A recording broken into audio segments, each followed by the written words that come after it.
বন্ধুসকল প্ৰাঞ্জল এডুকেশ্যনলৈ আপোনালোকক স্বাগতম জনাইছোঁ। আপোনালোকে যদি প্ৰথমবাৰ মোৰ ভিডিঅ'টো চাইছে তেতিয়াহ'লে please like, share and subscribe কৰিব। আৰু কিবা তথ্য জনাবলৈ বা কিছুমান ভুল শুধৰণি কৰিবলৈ যদি বিচাৰে তেতিয়াহ'লে কমেণ্ট কৰিব পাৰে। ঠিক আছে, যিহেতু মানুহ মাতৃৰ ভুল হয় তো ভুল হোৱাটো স্বাভাৱিক। চ' আমি আজি আৰম্ভ কৰিম আমাৰ কাৰেণ্ট এফেয়াৰ্ছৰ ভিডিঅ'টো। চ' মই বিশেষকৈ অসমীয়া তথা ইংলিছত তথ্যখিনি দিবলৈ চেষ্টা কৰোঁ। চ' যদি কোনোবাই কিবা বুজি নাপায় তো জনাব পাৰে। চ' আৰম্ভণি কৰিম। The insolvency and bankruptcy board of India, যোনটোক চিম্পলি IBBI বুলি কোৱা হয়, has proposed a new framework aimed at enhancing the efficiency of the corporate insolvency resolution process CIRP. This initiative addresses the challenges faced by interconnected corporate entities undergoing insolvency. এতিয়া অসমীয়াত আছে, যিহেতু অসমীয়াত আছে মই ভাবোঁ বেছি বুজাব নালাগিব, সোনকালে বুজি পাব। ভাৰতীয় ইনচলভেঞ্চ এণ্ড দেউলীয়া বৰ্ডে কৰ্পৰেট ইনচলভেঞ্চ ৰিচাৰ্চ প্ৰচেছৰ কাৰ্যক্ষমতা বৃদ্ধিৰ লক্ষ্যৰে নতুন কাঠামোৰ প্ৰস্তাৱ আগবঢ়াইছে। এই পদক্ষেপে দায়হীনতাত ভুগি থকা আন্তঃসংযোগী কৰ্পৰেট সত্তাসমূহে সন্মুখীন হোৱা প্ৰত্যাহ্বানসমূহৰ সমাধান কৰে। The Indian Ministry of Defence recently signed contract worth ₹10,147 crore to boost the firepower of the Indian Army. This agreement involved the procurement of advanced munitions for the indigenously developed Pinaka multiple launch rocket system. ভাৰতীয় সেনাৰ অগ্নিশক্তি বৃদ্ধিৰ বাবে শেহতীয়াকৈ ভাৰতৰ প্ৰতিৰক্ষা মন্ত্ৰালয়ে 2,140 কোটি টকাৰ চুক্তি স্বাক্ষৰ কৰিছে। এই চুক্তিসমূহৰ ভিতৰত থলুৱাভাৱে বিকশিত Pinaka multiple launch rocket system MLRSৰ বাবে উন্নত অস্ত্ৰ-শস্ত্ৰ ক্ৰয় কৰা হয়। নেক্সটটো আহিলে, the recent directive from the Trump administration raises concerns regarding the future of the Indian Savar port project in Iran. This move in part of the border strategy aimed at increasing the pressure on Iran to curb its nuclear ambitions and military. শেহতীয়াকৈ Trump প্ৰশাসনৰ এই নিৰ্দেশনাই ইৰাণত ভাৰতৰ চাহাবাৰ বন্দৰ প্ৰকল্পৰ ভৱিষ্যতলৈ এক উদ্বেগ প্ৰকাশ কৰিছে। এই পদক্ষেপ ইৰাণৰ পাৰমাণৱিক উচ্চাকাংক্ষ আৰু সামৰিক বাহিনীৰ ওপৰত নিয়ন্ত্ৰণৰ বাবে হেঁচা বৃদ্ধি কৰাৰ লক্ষ্যৰে বহল কৌশলৰ অংশ। Next আহিলে, recently Bhopal district collector implemented a ban on begging across all public spaces. This decision came shortly after Indore introduced similar measures. These actions are rooted in the Bharatiya Nagarik Suraksha Samhita BNSS 2023, which empowers the official to address arson. যোনটো ভূপালৰ উপায়ুক্ত আছে তেওঁলোকে ৰাজহুৱাভাৱে ভিক্ষা খোজা নিষেধাজ্ঞা কাৰ্যকৰী কৰিছে। ঠিক আছে, যোনটো আপোনাৰ BNSS যোনটো নাগৰিক সুৰক্ষা ভাৰতীয় নাগৰিক সুৰক্ষা সংহিতা যোনটো আছে তাৰ 2023 কিবাহত জাৰি কৰা হৈছিলে। Next is the Indian space research organisation recently launch the latest version of its finite element analysis of structure software at Hyderabad. This event, the 8th National Finite Element Developers Meeting, gathered over 250 experts from academia and industry.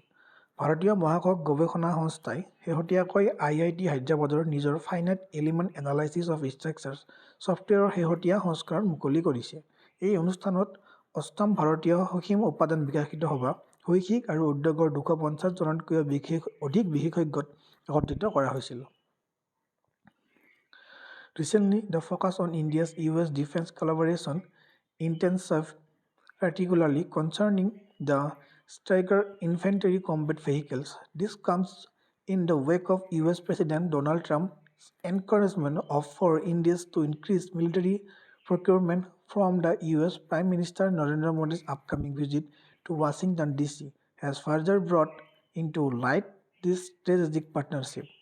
The Stryker vehicle performed in the high-altitude condition has been a key area of evaluation for the Indian Army.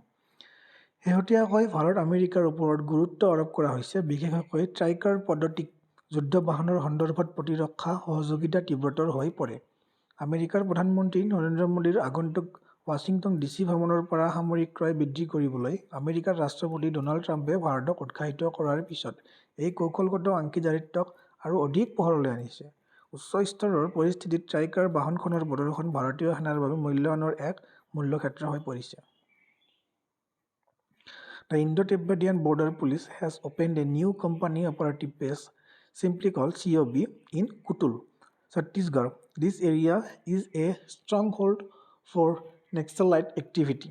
This establishment of the COB aims to enhance the security and reduce the Naxalite influence in the Abuzamat region. This region is known for its dense forest and hilly terrain, making it a challenging area for law enforcement. Bharat Tibet সীমান্ত আৰক্ষীয়ে ছত্তীশগড়ৰ কুতুলত নতুন company operated বেছ মুকলি কৰিছে। এই অঞ্চলটো নক্সালবাদী কাৰ্যকলাপৰ দুৰ্গ। অবুজমাট অঞ্চলত নিৰাপত্তা বৃদ্ধি আৰু নক্সালবাদী প্ৰভাৱ হ্ৰাস কৰাৰ লক্ষ্যৰে COB প্ৰতিষ্ঠা কৰা হৈছে। এই অঞ্চলটো ঘন অৰণ্য আৰু পাহাৰীয়া ভূখণ্ডৰ বাবে পৰিচিত, যাৰ বাবে ই আইন প্ৰয়োগকাৰী সংস্থাৰ বাবে এক প্ৰত্যাহ্বানমূলক অঞ্চল। The Iskander-1000 missile developed by Russia represents advancement in tactical ballistic missile technology, following the dissolution of the Intermediate Range Nuclear Force Treaty. Russia has accelerated its missile production capabilities. The Iskander-1000 is designed to extend the strike capabilities into western Ukraine, enhancing Russia's military effectiveness in the region. Russia নিৰ্মাণ কৰা Iskander-1000 ক্ষেপণাস্ত্ৰই কৌশলত ballistic ক্ষেপণাস্ত্ৰ প্ৰযুক্তিৰ উন্নতিক প্ৰতিনিধিত্ব কৰে। মধ্যম পৰিসৰৰ পাৰমাণৱিক বাহিনী চুক্তি ভংগ হোৱাৰ পিছত ৰাছিয়াই নিজৰ ক্ষেপণাস্ত্ৰ উৎপাদন ক্ষমতা ত্বৰান্বিত কৰিছে। Iskander-1000 বিমানখন পশ্চিম ইউক্ৰেইনলৈ আক্ৰমণৰ ক্ষমতা সম্প্ৰসাৰণৰ বাবে ডিজাইন কৰা হৈছে, যাৰ ফলত অঞ্চলটোত ৰাছিয়াৰ সামৰিক ফলপ্ৰসূতা বৃদ্ধি পাব। Furlough and the parole are two legal terms related to the temporary release of prisoners in India. They serve different purposes and are governed by distinct rules. Recently, the Delhi High Court has been examining the Delhi prisons rules regarding furlough, particularly in the cases where a convicted appeal is pending. The security mark the complexities surrounding these legal provisions. ভাৰতত কাৰাবন্দীক অস্থায়ীভাৱে মুকলি কৰি দিয়াৰ সৈতে জড়িত দুটা আইনী শব্দ হ'ল ফাৰ্ল আৰু পেৰল। ইহঁতে বিভিন্ন উদ্দেশ্য সাধন কৰে আৰু সুকীয়া নিয়মৰ দ্বাৰা পৰিচালিত হয়। শেহতীয়াকৈ দিল্লী উচ্চ ন্যায়ালয়ৰ ফাৰ্লৰ সন্দৰ্ভত দিল্লী কাৰাগাৰৰ নিয়মসমূহ পৰীক্ষা কৰি আহিছে, বিশেষকৈ যিবোৰ গোচৰত কোনো দোষীৰ আবেদন বাকী আছে। এই নিৰীক্ষণে এই আইন বিধানসমূহৰ জটিলতাক চিহ্নিত কৰে। In 2024, researchers from the ICAR Indian Institute of Space Research in Kozhikoda discovered a new fungal disease affecting ginger crop in Kodagu, Karnataka. The disease caused by the Potharan filaria sap poses threat to ginger cultivation. This is the first record incidence of the filaria affecting ginger, a plant previously unaffected by this pathogen. 2024 চনত কোজিকোডৰ ICAR Indian institute of the spices ৰিচাৰ্চৰ গৱেষকসকলে কৰ্ণাটকৰ কোডাগুত আদাৰ শস্যত প্ৰভাৱ পেলোৱা এক নতুন ভেঁকুৰৰ ৰোগ আৱিষ্কাৰ কৰে। ফাইৰিকুলেৰিয়া চেপ নামৰ ৰোগকাৰক জীৱাণুৰ দ্বাৰা হোৱা এই ৰোগে আদাৰ খেতিৰ প্ৰতি ভাবুকি কঢ়িয়াই আনিছে। এই ৰোগ সৃষ্টি কৰা জীৱাণুৰ দ্বাৰা পূৰ্বতে প্ৰভাৱিত নোহোৱাকৈ উদ্ভিদ আদাক প্ৰভাৱিত কৰা ফাইৰিকুলেৰিয়াৰ এইটোৱে প্ৰথম লিপিবদ্ধ প্ৰাদুৰ্ভাৱ। ইয়াৰ পিছত আহিলে enhance the surveillance of the Indo-Myanmar border. The government has decided to construct a fencing along the entire 1643 km long Indo-Myanmar border to facilitate the better surveillance. ভাৰত-ম্যানমাৰ সীমান্তৰ বৰ্ধিত চোৰাংচোৱাগিৰি সীমা ব্যৱস্থাপনা উন্নত চোৰাংচোৱাগিৰিৰ সুবিধাৰ বাবে সমগ্ৰ 1643 কিলোমিটাৰ দৈৰ্ঘ্যৰ ভাৰত-ম্যানমাৰ সীমান্ত বেৰ নিৰ্মাণৰ সিদ্ধান্ত লৈছে। এতিয়া ভাৰত আৰু ম্যানমাৰৰ মাজত বেণ্ড নিৰ্মাণ কৰাৰ সিদ্ধান্ত লৈছে তেওঁলোকে 1643 কিলোমিটাৰ ঠিক আছে এইটো মনত ৰাখিব নেক্সট আহিলে Dinabandhu চট্টোৰাম thermal power plant and 800 megawatt unit in the Yamunagar, Haryana is said to be completed in 57 months. A rupees 6,900 crore tender was awarded to the Bharatiya Heavy Electric Limited by Chief Minister Manohar Lal in High Power Workers Purchase Committee meeting. The plant's ultra supercritical until will increase the capacity by 8%, reducing coal consumption and electricity cost.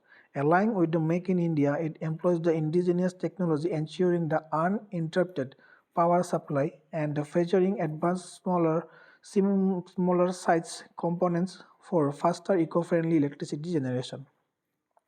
হাৰিয়ানাৰ যমুনাগড়ত 800 megawatt শক্তিৰ দীনবন্ধু চট্টো ৰামতাপ বিদ্যুৎ প্ৰকল্প 57 মাহত সম্পন্ন হ'ব 57 মাহ লাগিব total ঠিক আছে উচ্চ শক্তি শ্ৰমিক ক্ৰয় সমিতিৰ বৈঠকত মুখ্যমন্ত্ৰী মনোহৰ লালে ভাৰত হেভি ইলেক্ট্ৰিকেলছ লিমিটেড 6,900 কোটি টকাৰ নিবেদা প্ৰদান কৰে উদ্যোগটোৰ অতি জটিল ইউনিটে 8% ক্ষমতা বৃদ্ধি কৰিব যাৰ ফলত কয়লাৰ ব্যৱহাৰ আৰু বিদ্যুতৰ খৰচ হ্ৰাস পাব মেক ইন ইণ্ডিয়াৰ সৈতে সংযুক্ত হৈ ই থলুৱা প্ৰযুক্তি ব্যৱহাৰ কৰে নিৰবিচ্ছিন্ন বিদ্যুৎ যোগান নিশ্চিত কৰে আৰু দ্ৰুত পৰিৱেশ বন্ধুত্বপূৰ্ণ বিদ্যুৎ উৎপাদনৰ বাবে উন্নত সৰু আকাৰৰ উৎপাদনসমূহৰ বৈশিষ্ট্য প্ৰদান কৰে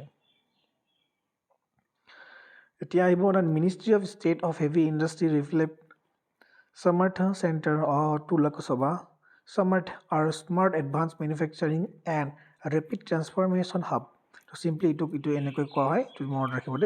operates under the enhancement of the competitiveness in the Indian capital goods sector. Scheme these centers aids MSME by organizing events on Industry 4.0, conducting the training for awareness, offering the consultancy in areas like IoT software development and data analytics and providing the incubation support to startups contributing to workforce development. গধুৰ উদ্যোগ ৰাজ্যিক মন্ত্ৰীয়ে লোকসভাৰ আগত স্মাৰ্থা কেন্দ্ৰসমূহ প্ৰকাশ কৰে স্মাৰ্থা বা smart advice manufacture and rapid transmission হাবে ভাৰতীয় মূলধনী সামগ্ৰী খণ্ডত প্ৰতিযোগিতামূলক ক্ষমতা বৃদ্ধি আঁচনিৰ অধীনত কাম কৰে এই কেন্দ্ৰসমূহে উদ্যোগ 4.0 ওপৰত অনুষ্ঠান আয়োজন কৰি সজাগতাৰ বাবে প্ৰশিক্ষণ অনুষ্ঠিত কৰি IoT সফটৱেৰ বিকাশ আৰু তথ্য বিশ্লেষণৰ দৰে ক্ষেত্ৰত পৰামৰ্শ আগবঢ়ায় আৰু ষ্টাৰ্টআপ সমূহক ইনকিউবেশ্যন সমৰ্থন কৰে কৰি কৰ্মশক্তিৰ বিকাশত অৰিহণা যোগাই MSME সমূহক সহায় কৰে এইবিলাক কাম তেওঁলোকে কৰে ঠিক আছে সামাৰ্থ যোনটো কোৱা হৈছে সো যদি ভিডিঅ'টো সম্পূৰ্ণভাৱে চালে যদি ভাল পালে please like share and subscribe কৰিব মই ডেইলি কাৰেণ্ট এফেয়াৰ্ছ লৈ আহিম যিবিলাক টোটেলি ইউনিক হয় so please like share subscribe কৰিব 100% ফ্ৰী ক্লাছ হয় ঠিক আছে যদি কিবা বুজি পোৱা নাই তেতিয়াহ'লে কমেণ্টত সুধিব পাৰে ধন্যবাদ